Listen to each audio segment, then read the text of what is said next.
What's up, everyone? And today I'm bringing a deck profile on my Weather Painters.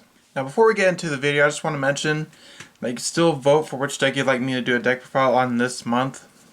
And the one with the most votes, I'll do a deck profile on. But without further ado, let's get into the deck profile.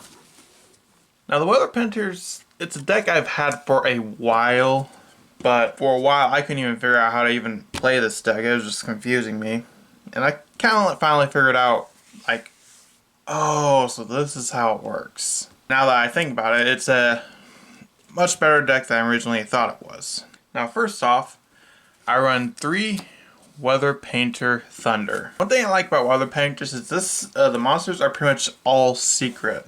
Like the only card that I don't think is the only Weather Painter monster that doesn't have a secret rare is Rain. So that's pretty nice. Now for Thunder, you can send one face-up continuous spell trap you control to the graveyard and place one Weather Painter spell and trap from your deck face-up in your spell and trap zone. Now the Weather Painters, they gain effects depending on which spells you have which spells and traps you have in your spell and trap zone. So like if you got a, let's say a Weather Painter trap that says banish it to special summon a monster from hand, and it's adjacent to Thunder, then that becomes Thunder effects. So they gain additional effects depending on where the spells and traps are. This is a deck where these zones do matter quite a bit. Now, and additionally, all the Weather Painters have an additional effect is when they're banished. During the standby phase after the turn they were banished, you can special summon them.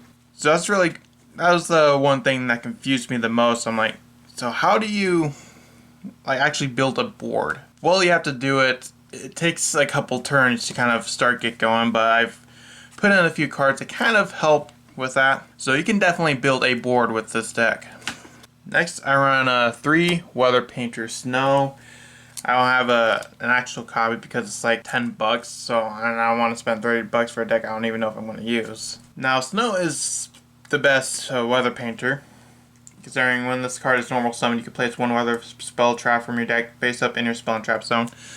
So with these Weather Painters, you can actually, in a way, activate a trap directly from your deck face up. Which is pretty good because one of your best effects is one of your traps, the Rainbow Canvas.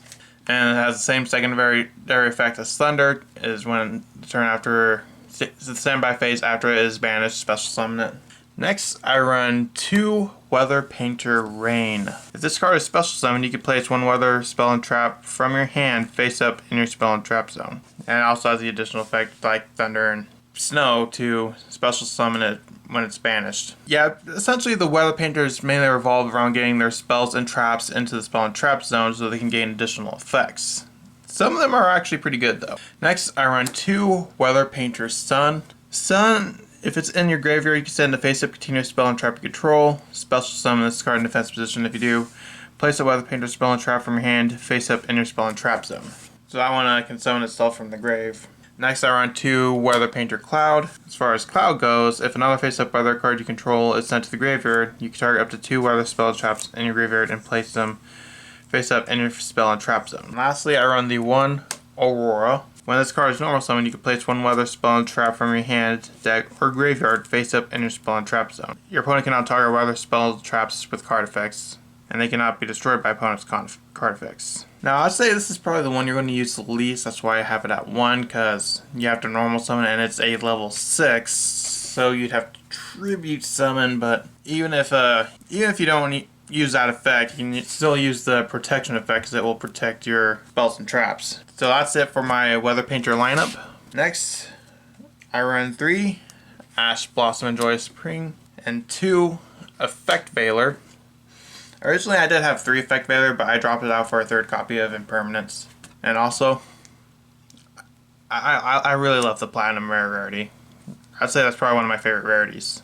As far as why I'm running it, it's a hand trap. They're hand traps. It's pretty obvious. Considering with Weather Painters, you're not exactly going to have a turn 1 fantastic 6 engaged boards. No, in turn 1 you're not going to be able to do too much, but you can set up for your next turn after that. So you do need some negates to kind of stop your opponent. So that's why I run those for hand traps. Next I run 1 Red Eyes Black Dragon and 1 Dark Magician.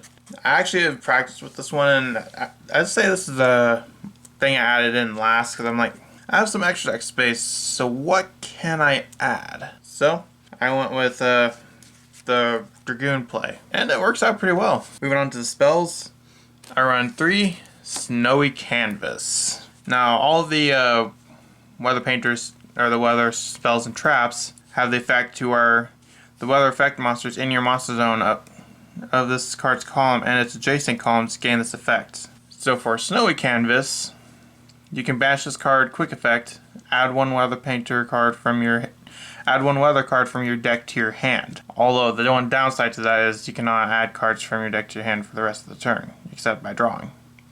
And you can only control one. So that's why, like, aside from like Snowy Canvas and a few others, I mainly run one of all the weather painters. Like the one Rainy Canvas, which you can banish this card, target spell and trap your opponent's controls, and return it to the hand. One Sunny Canvas, you can banish this card and target one monster you control. Tribute that target, and if you do, special summon one weather painter monster from your hand or grave. One Cloudy Canvas, which banishes in Cloudy Canvas, you can banish this card, target one face-up monster on the field, have its current attack for the rest of the turn, but you can attack directly this turn. So essentially the weather painters will be getting these effects. Next is a fairy deck. So I run 3 Valhalla Hall of the Fallen. Valhalla Hall of the Fallen is definitely a very powerful fairy spell, because it's only a soft once per turn, but it's kind of more of a hard once per turn with the way the effect goes out. You can special summon one fairy type monster from your hand, but you must control no monsters to activate and result its effect. It's definitely good for starting out. Like you can use it to special summon, like you can use it to special summon Thunder and then just normal Sun. So that is one thing you can do. And if you do have that option, you can go straight into Verta Anaconda on first turn. But if you don't see Valhalla first turn, you're going to have to wait till the next turn to start setting up those plays. Next I run the one Called by the Graves. I don't know why this card got limited to 2. I still think that was a bad choice. And also run the 2 Red Eyes Fusion.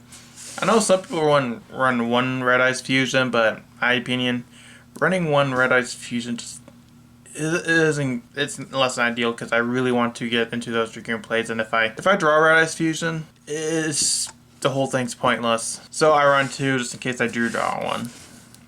I want to close those doors off. Now onto the traps.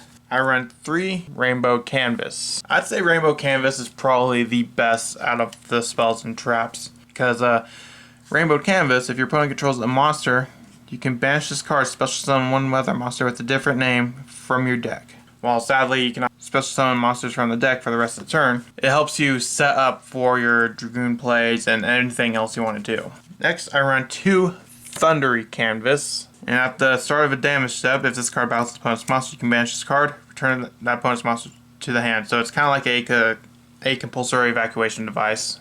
I run 3 Infinite Impermanence. More negates, essentially. Now on to the extra deck. I run 1 Herald of Mirage Lights, 1 IP Masquerena, 1 Nightmare Phoenix, 1 Nightmare Cerberus, and 1 Nightmare Unicorn. Finally, I have IP Masquerena. I was having to proxy that card for so long.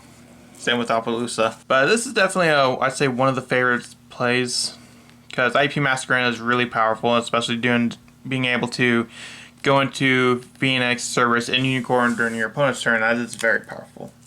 I also run 1 Predaplant Verta Anaconda for the Red Eyes Dragoon play. I run 2 Weather Painter Rainbow, 1 Saryuja, Boral Sword, 1 Axis Code, 1 Appaloosa, and of course, the 1 Dragoon. Now this isn't even a 15 card extra deck, because you have a lot of extra space, and you can put a rank 3 in here if you want, maybe another Link or something like that. But this is just how I run, kind of like more so for options. Like if I need to go into an OTK, I can go to Boral Sword, Appaloosa for negates, Saryuja for draw power. It just gives me a bunch of different options. And that is also it for the deck profile. So what do you think about the Weather Painters? Do you think they're pretty fun? And unfortunately, I actually had a shot at getting a new card in the Create a Card project thing. Unfortunately, they lost to Dynamist. But I like Dynamist too, so either way, whichever one won, I would have been happy. Although, Inzektor's still my pick to win. I want some Inzektor support. And yep, that's gonna be all for this deck profile, and I'll see you in the next video I make. Bye.